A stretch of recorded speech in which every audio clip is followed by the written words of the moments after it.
Lost among the stars.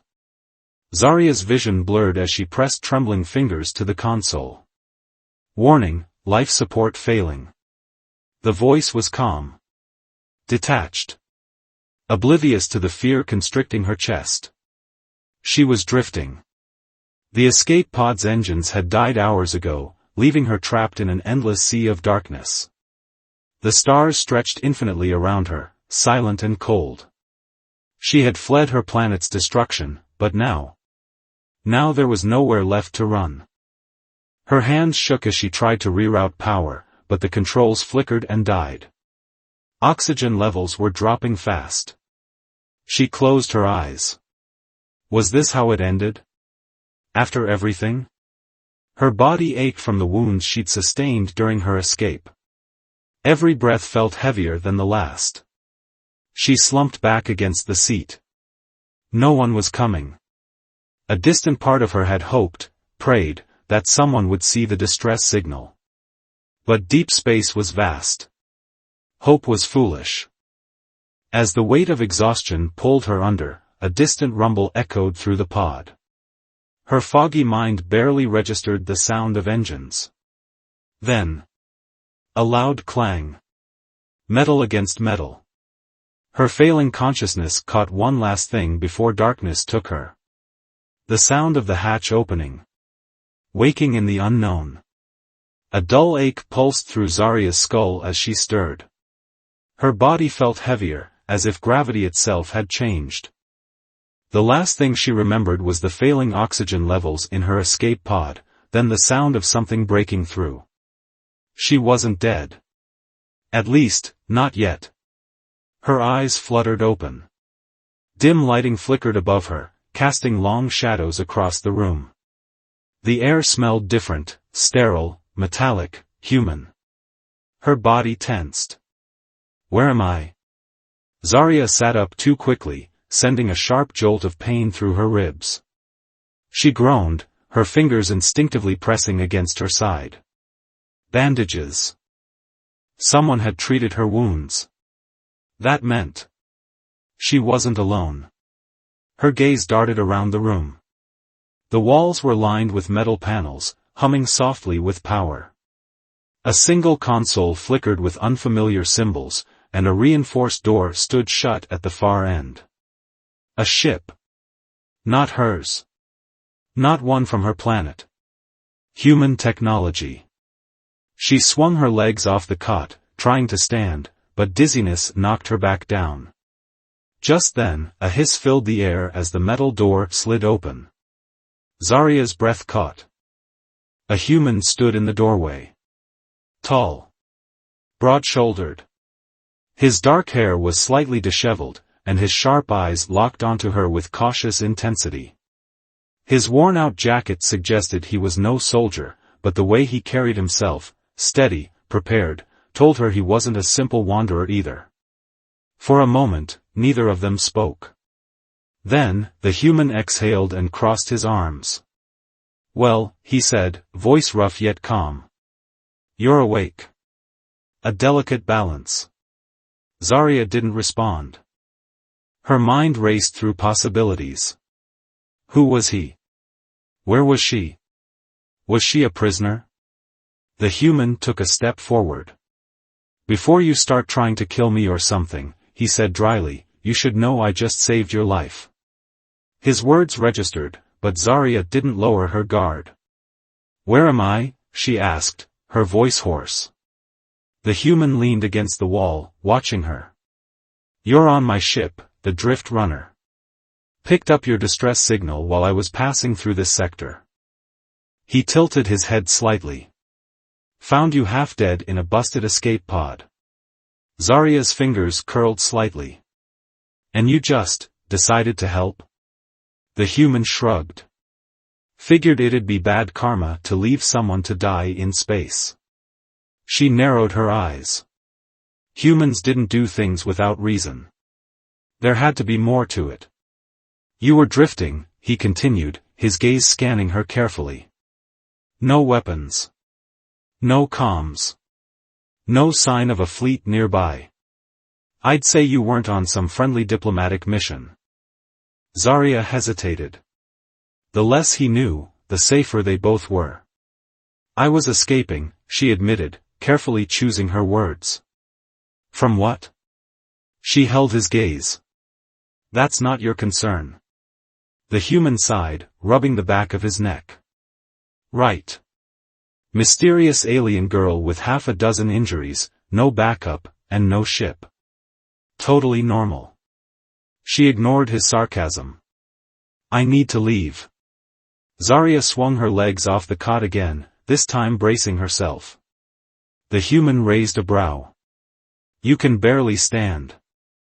I'll manage. He let out a dry chuckle. Sure. And where exactly do you plan on going? Because unless you've got a secret ship hidden in my cargo hold, you're kind of out of options. Zarya clenched her jaw. He was right. Her pod was beyond repair, her energy reserves were drained, and she had nowhere to go. For now. She met his eyes. What do you want from me? The human exhaled, shaking his head. Look, I don't know what kind of trouble you're in, but I'm not looking to get caught in some intergalactic war. I'll take you to the nearest neutral station, and after that, you're on your own. Zarya considered his words. It wasn't ideal, but it was a start. What's your name? She asked, watching him closely. The human hesitated before answering. Ronan. She filed it away. A scavenger, then. A rogue. Someone who didn't belong anywhere. He didn't trust her. She didn't trust him. But for now, their paths were intertwined. And as Zarya leaned back against the cot, exhaustion still clinging to her, she had the sinking feeling that leaving this ship wouldn't be as simple as she hoped. Because she wasn't the only one being hunted. Hunted among the stars. The silence in the drift runner was heavy, broken only by the occasional hum of the ship's engine. Zarya sat in the co-pilot's seat, eyes scanning the control panels while Ronan piloted. Her body still ached from her injuries, but she forced herself to focus. She didn't have time for weakness. You're staring, Ronan muttered without looking at her. Zarya tensed. I'm observing. He smirked slightly. Yeah? And what have you observed so far? She studied the console again, noting the worn-out buttons, scratched metal, and half-modified wiring. This ship was patched together with salvaged parts, not standard military-grade equipment. You're not with any official fleet, she said finally. Ronan's grip on the controls tightened slightly. And you're just figuring that out now? Zarya ignored his sarcasm. You're independent. Probably a scavenger. This ship isn't built for combat, but it's been reinforced, meaning you've had to survive your fair share of trouble. He let out a dry chuckle. Well, aren't you the little investigator? Zarya didn't smile. It means you're used to running. Ronan's smirk faded. His jaw tightened, and for a brief moment, Zarya saw something behind his guarded expression, something almost like pain. But before she could push further, an alarm blared across the console. Ronan cursed under his breath, hands flying across the controls. We've got company.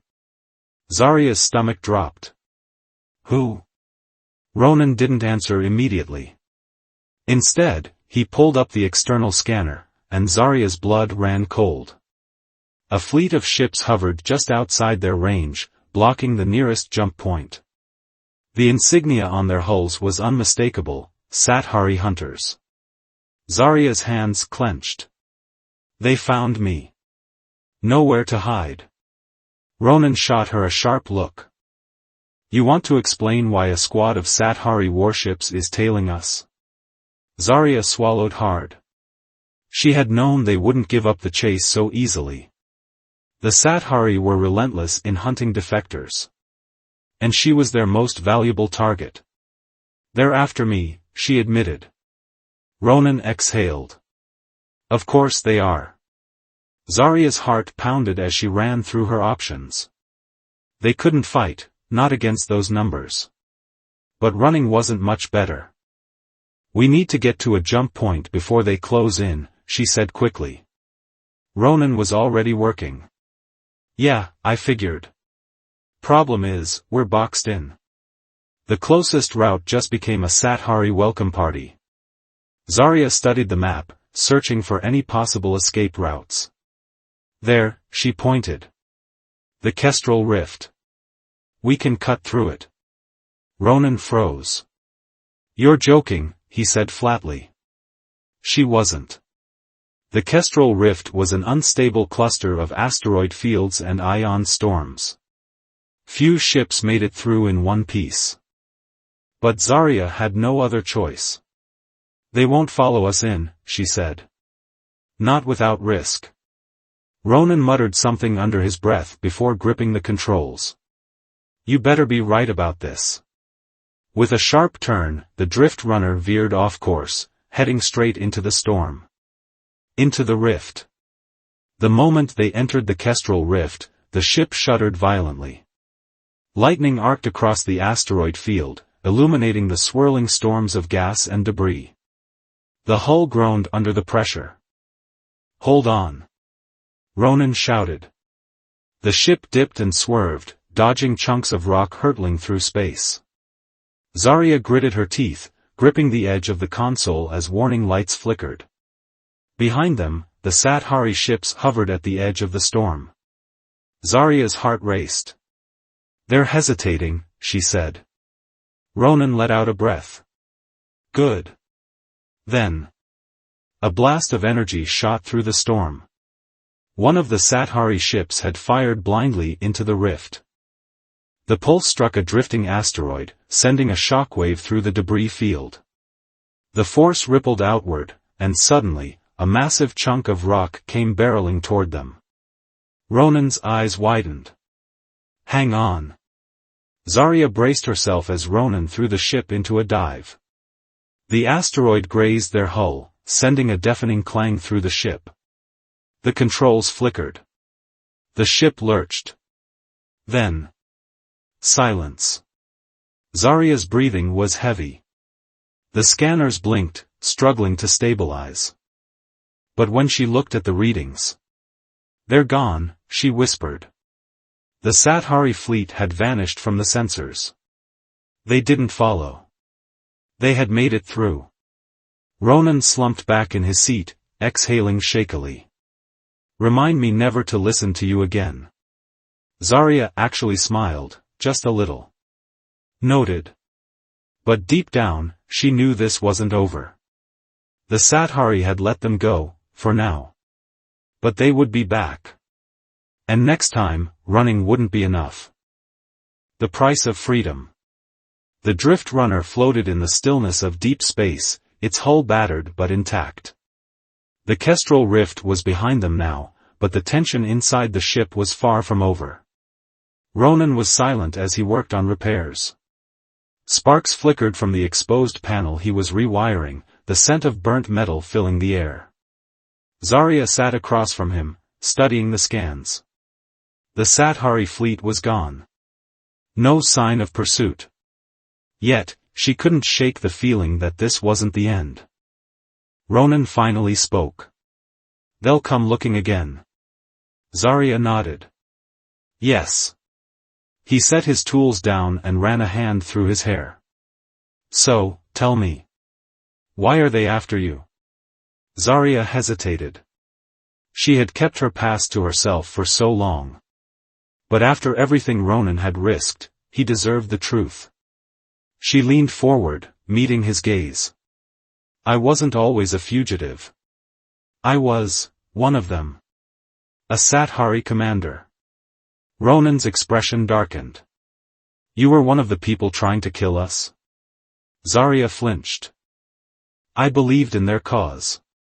Or at least, I thought I did. But then I learned the truth." She exhaled, forcing herself to continue. "The Sathari aren't just expanding their territory. They're wiping out entire civilizations. Anyone who resists, anyone who doesn't fit into their vision, they erase them." Ronan's jaw tightened. "And you were part of that?" Zarya swallowed the lump in her throat. I was trained for war. Conditioned to believe we were making the galaxy stronger. But then I saw what we really did. The destruction, the lives lost. She closed her eyes, the memories flashing in her mind. I refused to follow orders. I tried to stop an attack. Ronan was listening, his gaze unreadable. I failed, she admitted. They branded me a traitor. Now, they want me dead. Silence stretched between them. Finally, Ronan let out a slow breath. So that's why they're hunting you. Zarya nodded. And now they'll hunt you, too. Ronan chuckled dryly. Great. Just what I needed. But there was no real anger in his voice. Only resignation. Then, the ship's alarm blared. Ronan spun to the controls. What now? Zarya's stomach dropped as she read the incoming signal. It's not the Sathari, she said. It's something worse. Ambush in the void. A massive dreadnought loomed ahead, blocking their path. Zarya's heart pounded. That's a Rezkari warship. Ronan cursed under his breath. I thought they kept to the outer systems. The Rezkari were a brutal, war-driven species. Unlike the Sathari, they didn't hunt for conquest. They hunted for sport. And right now, they were hunting them. A transmission crackled through the comms. A deep, guttural voice filled the ship. Unidentified vessel. You are in Rezkari territory. Surrender now, or be destroyed. Ronan's fingers tightened on the controls. I don't suppose talking is an option. Zarya's hands flew over the console. They're scanning us. They know I'm here. The Rezkari loved capturing fugitives. They would hand her over to the highest bidder, or worse. We need an escape plan, Ronan said. Zarya's mind raced. The dreadnought was too big to fight, too fast to outrun. They were trapped. Unless. She turned to Ronan. Do you trust me? He hesitated. Then, despite everything, he nodded. Yeah. What do you need me to do? Zarya's fingers moved quickly. I'm going to override their systems. It'll give us a few seconds to run. Ronan nodded. Make it count. She hacked into the dreadnought's navigation, sending out a false distress signal. For a brief moment, the Rezkari hesitated. That was all they needed. Ronan punched the engines, and the drift runner shot forward, past the blockade, into the unknown. A moment of peace. They didn't stop running until the Rezkari ship was a distant speck on their scanners. Zarya leaned back, exhausted. Ronan let out a deep breath. You really know how to make enemies. She actually smiled. It's a talent. He shook his head but didn't argue. Then, softer, he asked, where do we go now? Zarya didn't know. She had spent so long running, hiding. But for the first time, she wasn't alone. For the first time, she had hope.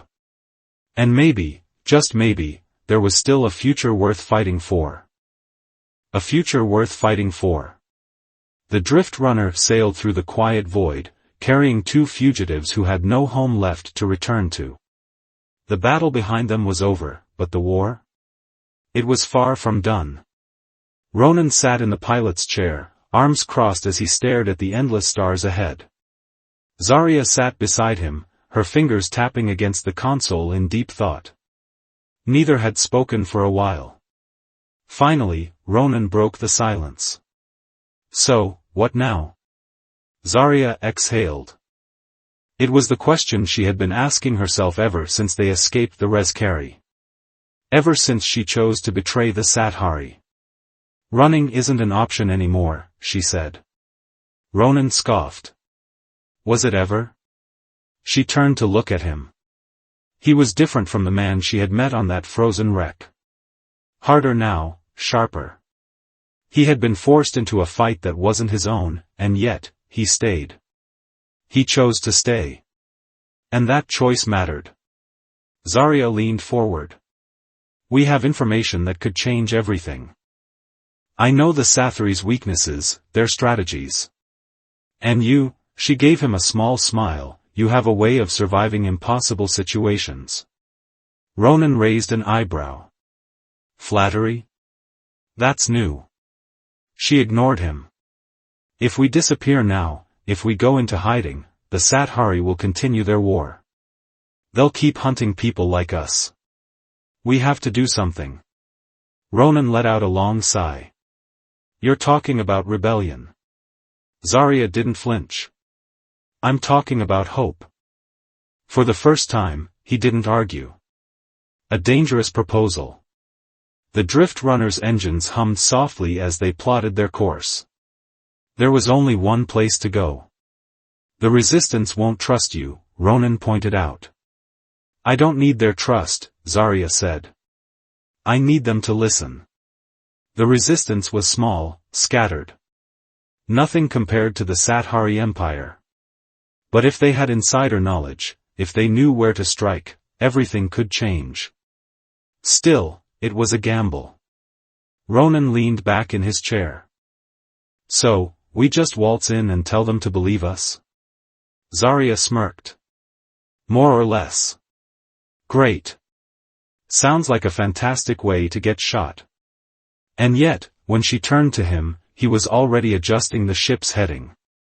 Ronan had been a scrapper, a man who only looked out for himself.